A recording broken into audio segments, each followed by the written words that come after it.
So, welcome to the Vet S.O.S show, brought to you by the Who You Know Network. Remember, don't drown in the sea of transition. Grab the Vet S.O.S lifeline. I hope you're ready for some extreme knowledge bombs here. We got a very special guest in Mark Overberg, who is the director of Army Retirement. He's going to be sharing with us a ton of information here. So we want to make sure that we get right to the questions here as quickly as we can. We want to continue to thank everybody for streaming and pairing their channels with us to continue to help us get the word out on the show. As always, I'm here with my partner, Mark. Mark, how you doing today? Good morning, everyone. Thank you for joining. Don't forget to rep your city, rep your post, rep your duty station. Let us know where you are tuning in from. I'm going to give you some shout outs. Outstanding. Absolutely. So Mark Overberg started his Army career as an all-source intelligence analyst, which is one of the reasons why I love you, because you know I'm an intel analyst. So definitely an upstanding person here. He then went on to become an armor officer. During his distinguished career, Mark had been stationed in Germany and the U.S., deployed to South Florida in support of Hurricane Andrew recovery operations, Haiti in support of Operation Uphold Democracy, Uzbekistan and Afghanistan, before ending his career assigned to the Army G1. Mark is currently the director of Army Retirement Services, where he is responsible for all Army retirement service policies and oversight of the program's delivery to 185,000 soldiers of all three components with 17 plus years of service and 1.25 million retired soldiers and surviving spouses, as well as strategic level program communication. That is not only impressive, but a much needed service. And we're so proud to have you on here, Mark. How are you doing today? I'm doing great today, Sean, and I really appreciate the opportunity to talk to your audience. We're real happy to have you on here, knowing that you are the man. You are the one that helps us make that transition, just real curious to hear about the not only the retirement planning process itself, but things in post-retirement. And I know you're going to tip us off to a little bit of that as we go. So you caught me right before we started with that statistic. So I want to bring that up again. You were saying that only 17% retire from the Army, and DoD wide, it's about 19%. Yeah, that's correct. The average across the Army is 17%. And if you break it out based off officer and enlisted, it's only about 10% of enlisted stay to retirement and about 30% of officers. Wow. That seems amazing to me, because I'm going through the process right now. And as you go through it, you're there with 100 people. You just sort of make the assumption that there are tons of people doing it. That number is amazing. Well, there are actually a ton of people. From active duty and AGR, about 20,000 per year retire from the Army. And then from the Guard and Reserve in the drilling capacity, about 10,000 a year transition to what we call the gray area. So about 30,000 per year total. Okay. 30,000. Yeah, it's just that number just still catches me. It seems really low, but I mean, yeah. 50%. Yeah. It's surprising, the numbers, and when you think in terms of retirement, how much the military pays out for retired pay. That's one of the other things. It's an eye catcher. It's about $22 billion a year in retired pay and the survivor benefit plan. Okay. Mm-hmm. So, as you prep for this whole thing for retirement, from the soldier standpoint, I always hear different numbers. So one number is 12 months out, you got to do TAP and do all that. Then you hear at 18 years, 24 months out is when you can start doing it. And then I've also heard that you should be doing it 36 months, if not from the day you enlist or join the military. You should be planning your retirement. So what is the recommendation that we really should be following when it comes to the retirement? Well, when I retired back in 2007, the guidance was start your planning 4 months out. That was really not enough time to do planning because I took 90 days of terminal leave. And over the years, we've figured out that it, it's quite a challenge. There's a lot of things to do, a lot of decisions, a bit of research to do.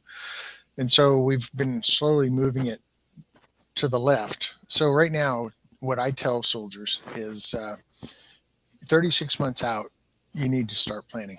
Now, if you want to start before that, that's even better. But 36 months out is when you need to start figuring out some of the big things like when do I actually want to, pencil in a date?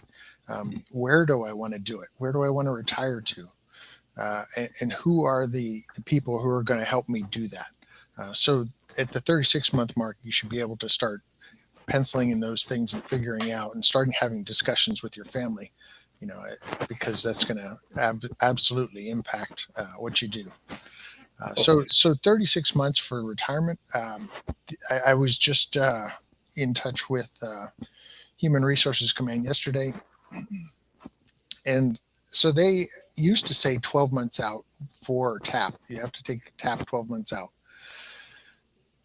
And then they, about a year ago, started saying 12 to 18 months. For retiring service members now, the Army is saying you can start TAP 36 months out. Wow. Yeah, so that's a new change. And for us, so one of the key things that people confuse is everybody knows about TAP because TAP is a law and it gets tracked very closely. Not everybody understands that there's a different thing you have to do if you're retiring. So TAP is for everybody, whether you're leaving after 1 or 2 terms of service or you're leaving after 30 years, you have to do TAP. Even if you're general officers, they have to do TAP. But the retirement planning seminar is something different. And that's something that everybody who's retiring has to do. And we urge them to do it 24 to 36 months out, because that's what opens your eyes to the things that you've got to do and the decisions and the plans you have to make. No, that's a great point. Now, did that 36-month, has that been pushed out? Is in a policy yet, or? It has not been pushed out. How I knew about it is one of the resources retirement planning resources that we created about 4 years ago is the Army's retirement planning newsletter called Change of Mission. And up until now, I've been the editor of it, and I just handed it off to a new employee. And she sent me the October edition for review. One of the articles in there comes from Human Resources Command, and it's talking about TAP, and that's where they put the 24 to 36 months out for taking TAP if you're retiring. So yeah, that is coming out. That's maybe a little. I'm stealing some of their thunder, but Breaking news here. Breaking news. That's because when you're active duty, you hear all kinds of different rumors, if you will, about things that are changing coming down the pipe, and sometimes as it goes through each echelon, by the time you actually learn about it, could be forever. Because I know 2 years ago or a year ago there was a rumor that they were going to push the retirement. You could submit your retirement 2 years out instead of 1 year. I'm not going to put you on the spot. You don't have to talk about that one, but no. Actually, it's not official yet. We are about to start a pilot where service members will be required to submit. This is Army policy that we're talking about. Service members will be required to submit for retirement at least 12 months out, but no more than 24 months out. So moving the time frame from 9 to 12 to 12 to 24 months out, that'll allow soldiers to, if they know retirement is what they really where they're going to go, and they don't want to do more than that, they can submit. Once we implement this, it'll start in January, but once we implement it, they'll be able to put in their request for retirement 24 months out, and that should prevent them from PCSing and start to put them on the glide path to retirement. That's going to be huge. There's quite a few people I met that fell into the window of having a PCS because it was a month or two before they were able to submit. And so yeah, that's a big one. That'll make Are, huge. Mark, are there changes coming down the pipeline to the TAP program and some of the skill sets that they're teaching that are related to transition? Some of the tactical pieces, like not just resume, but more of the maybe to phrase it, the who you know of it and the networking side. Is that becoming more of a focus for the TAP program? Well, I have to be careful here. I am the Army policy guy, but for retirement, not for transition. So Okay. the Army policy guy for transition actually resides at Human Resources Command. So I got to be careful not to speak about stuff in his lane because I'm not necessarily the subject matter expert and definitely not the policy proponent. So I'm afraid I can't answer that one. Understand. We get around to playing Stump and Mark here. Yeah. We talked about it yesterday. I don't like to play that game. Yes. So one of the things that I've heard it referred to quite a bit is that retirement is a process, not just an event. So we all have, some sort of retirement event, where we have the family and everything, a little ceremony, whether it's the official on post ceremony or your own private thing. But why do we hear it referred to as a process? Well, that's absolutely a truism. If the member thinks about retirement as an event, then they're foregoing all of that preparation, all that planning, and they walk out and don't have a smooth landing in retirement. So to take the idea that it's a process means I have to do some preparation. I have to think through some things. It's not as simple as I think at first. And so that's why it's a 36 month process right now. There's a lot of details that people probably the three things, when talking about retirement planning, there's probably three things that people trip up on. The first one is not starting soon enough. Some people think it's just out processing. No, it's not. It's about changing careers. It's about changing a way of life that you've had for 20 to 30 years. So starting early, and a lot of that planning is mental, gearing yourself up to doing something different in a different climate, a different atmosphere. So not starting early enough is one of the big ones. Underestimating the amount of thought and work that's going to take. This is not out processing. There is much more involved. And number three, not involving the family. Involving the spouse and the kids who are going to be impacted by it is a key point. On that thought, I urge service members to take their spouses as much as possible to the transition assistance program classes, to the retirement planning seminar, because number one, that's two sets of ears. And that when somebody says something to you and your spouse, he or she hears one thing and you hear something different. And it's a partnership in marriage, and so you divide up chores and things, so maybe one person is the one who pays the bills and so manages the budget. Maybe one is the person who manages the healthcare in the family, especially if you have children. And so the other one, often that's the service member, doesn't manage the healthcare in the family and doesn't think to ask questions that the spouse will do. So that's huge. Yeah, I'm gonna drop a bomb on that one, because again, in one of the previous shows, we talk about career transformation being financial transition, right? And that's actually the industry that I'm in. So one of my questions is, sounds like they address that, and I'm prior service, not retired service, so I didn't go through that and get that information. But what kind of, I guess, pieces of that program on the financial guidance side is the Army currently offering? Can you talk a little bit more about that? And then what are they looking to maybe offer? Some of the things that they're looking to help with on the financial side of the transition. Sure. So in 2018, well, it was a 2016 law, but it got implemented the 1st of January 2018. Congress implemented 2 new things in terms of retirement and financial preparation. The first one was the blended retirement system, and we could talk for 30 minutes on that by itself. But that's a huge culture change. It causes service members to be responsible for a portion of their retirement.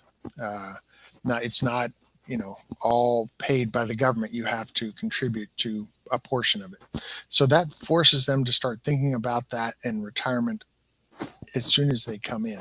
So that's a big change. The other big part of that law was the directive for the services to provide financial counseling at touch points throughout the career, from the time the service member comes in to the time they retire. Those are some touch points like that would be promotions, PCSs, having a child, getting married, and then of course in retirement planning. One of the big tools that I urge service members who are planning for retirement to do, and they can do this at any point, but certainly you want to do it around 3 years out. Go to another website that I run called the My Army Benefits website. At the My Army Benefits website, there is a retirement calculator. And when you go to that, it'll ask you for your CAC card. So you put the CAC card in, and what it does is first, of course, validate you are who you say you are. And then it reaches over into the Army personnel system, which we're in the process of changing over to IPSA now. But it'll pull pertinent data from your personnel file into the calculator. So you don't have to know what your deems date is or what that even is. Your pay entry basic date, your basic active service date. It pulls all that information into the calculator. So all you have to do is say, here's the date I want to retire. It'll know, based off of your deems date, which of the 4 retired pay plans you're under. So it'll know which formulas to use. And then it'll calculate your retired pay for you. And if you're not committed to a certain date, and you can say, all right, how about this date? And then you can play what if games. What if I stay an extra year? What's that going to do for my retired pay? And so that's one of the financial tools that we have for people who are retiring. Yeah, it's great to see that there are some counseling opportunities there. The problem's the same, right? Whether it's in the military or civilian sector, people just aren't getting help, right? Or enough help. And so we see this all the time, right, in the civilian sector, because we help tons of career transition folks in the civilian sector. And, there's a false sense of security, I think. And it sounds like that while the program is great, this new program, starting 2018, and I had heard about that, where there's going to be some skin in the game, right, on the service members. Now it's not just all done in the pension for them, but that was a component of the military, even when I was in, right, because that program wasn't here. I was in the 90s, and I got no financial counseling. I mean, I'll just be honest. I spent every dime I made because I was young and dumb and just had that city paycheck coming in. But I think a lot of people prior to this new program have just had kind of a false sense of security, where they know that they've got this pension coming in, but there's no real financial counseling or guidance, even just some on maybe the basic budgeting, right? And so once you get into career transition as a military member, right, that paycheck is coming in still. So, but you've got a whole new set of maybe expenses, liabilities that you're addressing. And, you've got even transition with the move, finding a new job, some of those expenses. I I think that that's important. And then tied in with that, you also had mentioned benefits, right? Because your benefits do change as well. Health, your family, what they qualify for and can get to a certain extent, and how that processes work, because you're not on post or base anymore, right? And so all of that changes too. So hopefully that's part of that program too, and I'm guessing it probably is. Yeah, absolutely. And so the financial counselors, they have normal accreditations, certified financial planner, ACH. There's different accreditations, but they're all, and they typically work out of the Army Community Service office. But as far as the benefits goes, that's another part of the My Army Benefits website. If you go into the benefits library there, it'll tell you based off of what type of service if you're active duty, if you're a National Guardsman, if you're a retired, it'll tell you what your federal and your state benefits are. So you're absolutely right. There's a big change when you retire. And that's one of the things where you have to do a little bit of homework and figure it out. Healthcare is a big one. There's some significant changes for healthcare when you retire. And people just assume that what they have in service will continue afterwards, even in retirement. But that's not necessarily true. So that's part of the homework that people need to do. Paired with this conversation, then,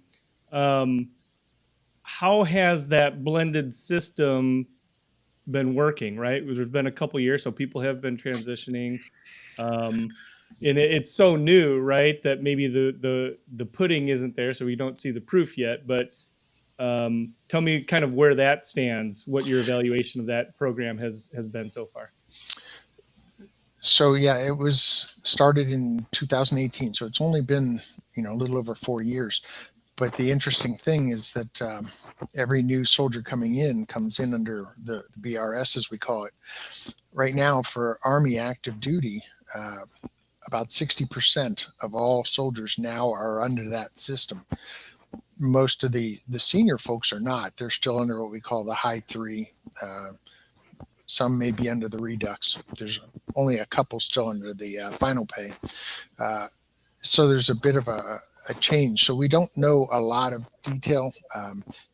During that year of 2018, service members who had less than 12 years of service could opt into the new blended retirement system. But they're not going to start retiring until around 2026. So we're not seeing the retirement end of the impact yet. But it's surprising to people the number of service members that are under the new system already. And it's a voluntary system, right? You can opt to save or not, or is it mandatory? Great question. So first off, in that year of 2018, it was voluntary for people with less than 12 years of service to opt in. People with more than 12 years of service could not. They stayed under the high 3 system. But once they're in, so let's take real quick a new soldier coming in, the way it's set up, and this is taken off of civilian experience. The military has copied what works in civilian area. A new private coming in is automatically set up to put 5% of his base pay into the thrift savings plan. And it's set in a fund. It's one of the life cycle funds. So it's a mixture of stocks and bonds. And that will gradually change automatically over time as he ages. So it's set up for a age appropriate life cycle fund. So the younger folks will have something that's a life cycle 2060 or 2065 when they plan to retire eventually. And so they can change that 5% down to 0 if they want. The law will change. If they change it to 0, the law actually sets it back to 5% the following year. So they would have to, it's trying to, set people on the right path towards retirement. And so, yeah, there is some flexibility. They can change things. Okay. Looks like Mark got kicked out somehow. So we have come down to the end of our first segment. The good thing is, though, we got Mark Overberg coming back for a second segment to talk more about the retirement process. We just dwelled a little bit on the pre-retirement type stuff and we could honestly probably do 40 episodes with you talking about both pre and post retirement. So much goes into it. If you had to give one tip as we close this episode, one tip for service members, Army service members preparing for retirement, what would that one tip be? Well, it's a combination. Start early in order to do your homework.